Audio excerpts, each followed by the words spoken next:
So now we are back with the second part of this chapter. I hope आप लोगों ने video lecture series के पहले part में वर्ल्ड के कंपैरिजन में इंडिया को समझने की कोशिश कर ली होगी और उसके बाद इंडिया की कुछ बेसिक बातें समझी होगी। एग्जाम्पल के लिए इंडिया के अंदर किस तरीके से लॉन्गिट्यूड लैटिट्यूड, किस तरीके से भारत को आधी करने वाली रेखा, मगरमच्छ झपटा, और उसके बाद किस तरीके से इंडियन स्टैंडर्ड टाइम जो है किस तरीके से डिवाइड करा गया था। तो ये थोड़ा सा बेसिक था और उसके आगे बढ़ने की अब हम लोग कोशिश करने जा रहे हैं और हम समझेंगे कि अब इंडिया के अंदर अगर आकार की बात करें तो इंडिया का लैंड मास अगर हम लोग देखें तो इंडिया का लैंड मास अगर पूरे एरिया को अगर देखें तो 71% पे पानी है और 29% पे ज़मीन है। और उस 29% ज़मीन का अगर हम लोग 100% मान के चलें तो 100% के हिसाब से पूरे के पूरे भारत का लैंड मास कितना हमें देखने को मिलता है। तो वो पूरा लैंड मास अगर एरिया में देखा जाए तो वो है 3.28 मिलियन स्क्वायर किलोमीटर, हिंदी में 32,80,000 स्क्वायर किलोमीटर बोला जाता है। और जो टोटल जोग्राफिकल एरिया वर्ल्ड के कंपैरिजन में 2.4% है, यानी कि हमारे पास ज़मीन का सिर्फ 2.4% ही हिस्सा है। और पता है 10th क्लास के अंदर आप पढ़ोगे इस 2.4% के अंदर हमने क्या क्या चीज़ें करी हुई है। हमें पता है कि इस 2.4 ज़मीन पे ही सभी लोगों को रहना भी है और इसी 2.4% ज़मीन के अंदर ही सभी लोगों को हमें काम करवाना है, बहुत सारी चीज़ें देखनी है, इकोलॉजिकल बैलेंस भी बनाए रखना है। और जनसंख्या 134 करोड़ 129 करोड़ की 139 करोड़ की जनसंख्या हो चुकी है और ये जनसंख्या दोस्तों अभी बढ़ती ही जाएगी और ये संख्या 2.4% ज़मीन पे ही रहने वाली है।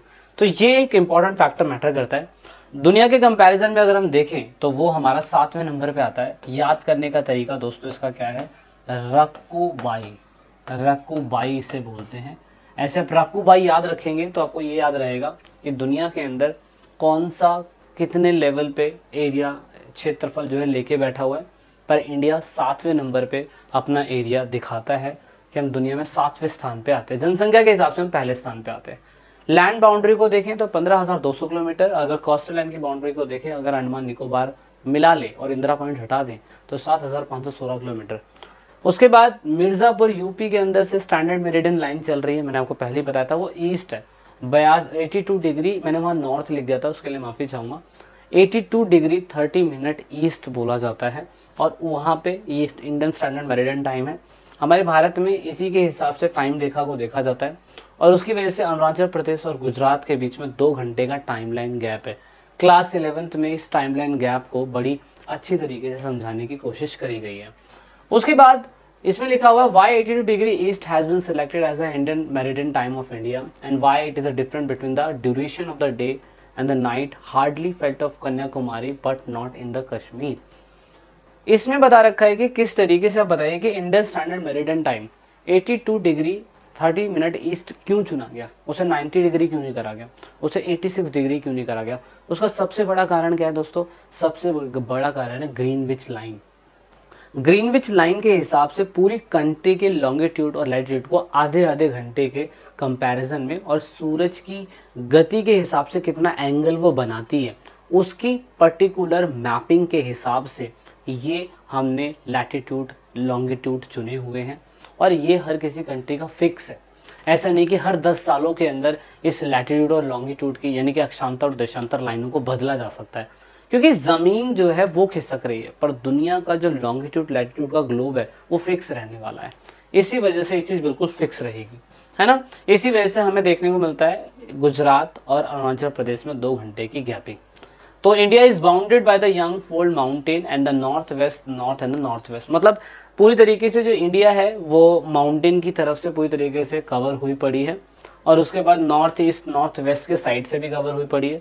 साउथ में देखें तो 82 डिग्री नॉर्थ के लैटिट्यूड से वो टेपर में बिगिन है एंड देन इंडियन ओशन तक वो फैला हुआ है।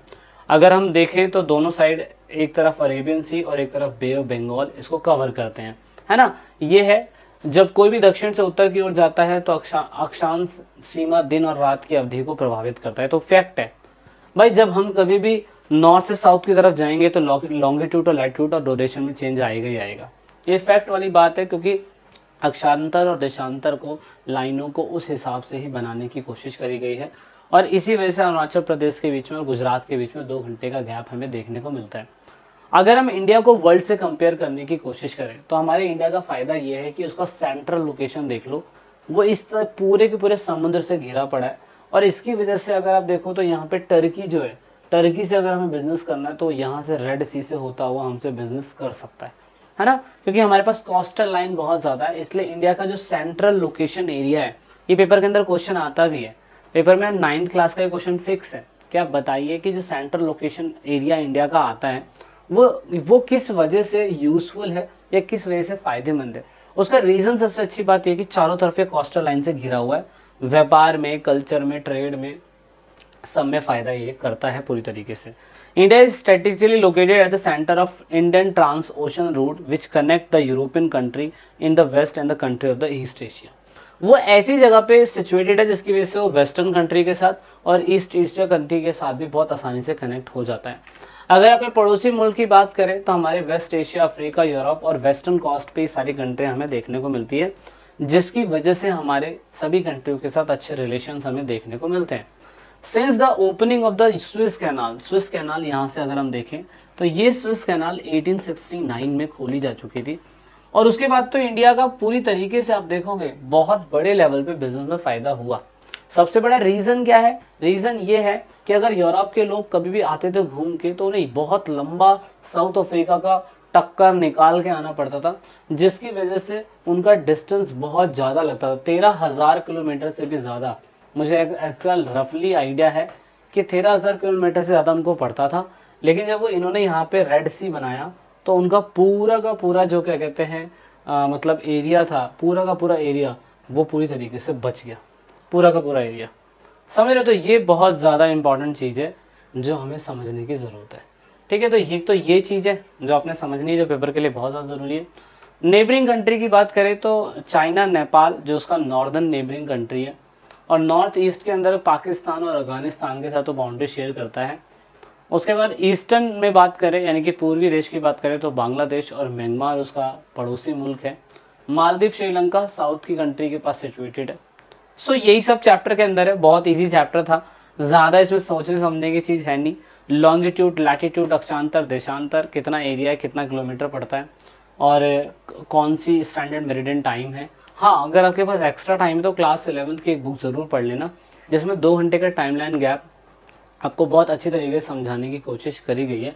एनसीईआरटी में इसमें नहीं था, इसी वजह से मैंने नहीं समझाया। अगर आपको कोई भी दिक्कत होती है तो आप हमारे ऐप को ज़रूर डाउनलोड करिएगा, आपको वहाँ पे सारे इन्फॉर्मेशन देखने को मिल जाती है। सो जय हिंद, जय भारत, वंदे मातरम, भारत माता की जय। मिलते हैं नेक्स्ट चैप्टर में जल्दी, जो बहुत ही ज़्यादा एक्साइटेड और बहुत ज़्यादा यूजफुल होने वाला है। So this is it in this video.